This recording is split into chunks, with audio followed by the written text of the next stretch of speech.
What do people learn too late? To protect their ears, you don't want to live with tinnitus for the rest of your life because you were exposed to a loud noise once. Learn this one too late. I can ignore it most of the time, but some nights. That salary amount is not the entirety of an equation when deciding where to work. You have to take into account the cost of living, commute times, the safety of the nearby area, and the convenience of living in the area. Studies have shown that taking a 20-minute longer commute is as bad for your job satisfaction as a 19% pay cut. On top of that, wealth equals money in, money out. If a new job pays 20k more, but if rent/property prices are 30k more per year, you are taking a pay cut. On top of that, you have to consider your future. Do you have to move to an undesirable location to work there? Crammed in a little apartment where the nearest services are an hour away? What about air quality? What about noise levels? Is this a place where you want to start a family and raise kids? All of those play a factor in determining the desirability of a job.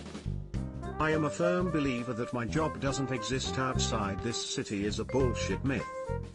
Even if you're a super specialized rocket scientist with a PhD in orbital dynamics, NASA is not the only organization with a job opening for you.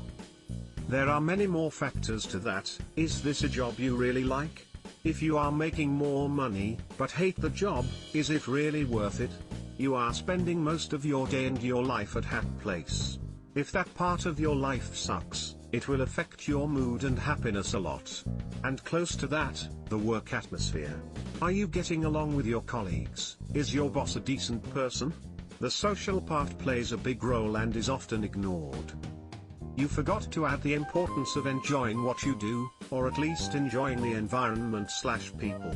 If you fucking hate every moment of it, even the best paying job ever will soon not be worth it anymore. What not to share on the internet? I am so grateful that my party years of 13 to 23 occurred in a pre-camera phone era. What should I not share? Edit, love all the replies. How dangerous driving a car can be. This is very true.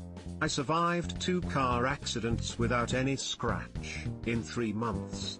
Drive safe and remember, just because you have priority way, it doesn't mean that they will give it to you. Pay attention. Sometimes letting go of your priority is the way to avoid an accident. Edit, by priority way I meant right of way. I didn't know how was it called in English, so I written how I would say it in my language. Motorcycle Riders has joined the chat. How to manage their finances. Lesson number 1, $1,000 is not a lot to have, but it's a lot to owe. My boyfriend was in a poker tournament where first prize was $250k. Someone told him, wow, that's quit your job money. We were very concerned for this dude's finances.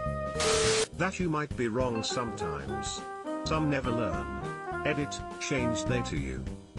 I've discovered that my nature is to never accept that I'm wrong. I will give excuses, argue, but not accept. I've made it a resolution this year to just accept it when I'm wrong. That happiness usually comes from a diverse range of interests, hobbies, and commitments. You are not your job. Your romantic partner cannot be your everything, etc. It's so easy to get sucked into a life where your career is everything, or where you wrap your entire identity around your partner. There is nothing wrong with celebrating your loved ones and being close. And there is nothing wrong with caring about your job. You just need more to thrive. I see this so often in relationships. 2 people meet and fall in love. They each inspire one another based on their interests and achievements. It's part of what makes them fall in love. But slowly, over time, they let those hobbies go. Stress gets in the way. Bills pile up. And then one day they find themselves wondering why they ever loved this person in the first place. Instead of being sexy and interesting, they're just part of a routine. TLDR, diversify your interests and activities to be happy. Don't rely on a single person, hobby, or commitment to give you everything you need. Weave the tapestry of your life with many threads, Fraser. This isn't just about hobbies or a partner. Some people lose their personality and can't talk about anything else but their children. And then when Timmys and Annies grow up and leave the nest, those people are broken and depressed. You are more than your children, don't let them rob you of your soul tongue. That no is a complete sentence. Don't get in the habit of auto-launching explanations and defenses. Oftentimes, the people listening will ignore all that anyway and just hear, but here's an opportunity to dissuade me. Look how hard I'm working to get your approval to say no to you. What do I do when every time I say no I'm being told I have to reply with more words? The importance of writing skills for formal contexts. Writing is an important skill in nearly any field, and the more a career advances the more important it becomes. The lack of adequate writing skill often holds back a career. Yet many people squander their opportunities to learn writing because they think their class assignments are empty busy work, and they figure their skills in spoken English and informal text messages will carry over when they need to write for work. That the cliché "you never know when it's the last time you'll see to someone" should absolutely be remembered for every occasion.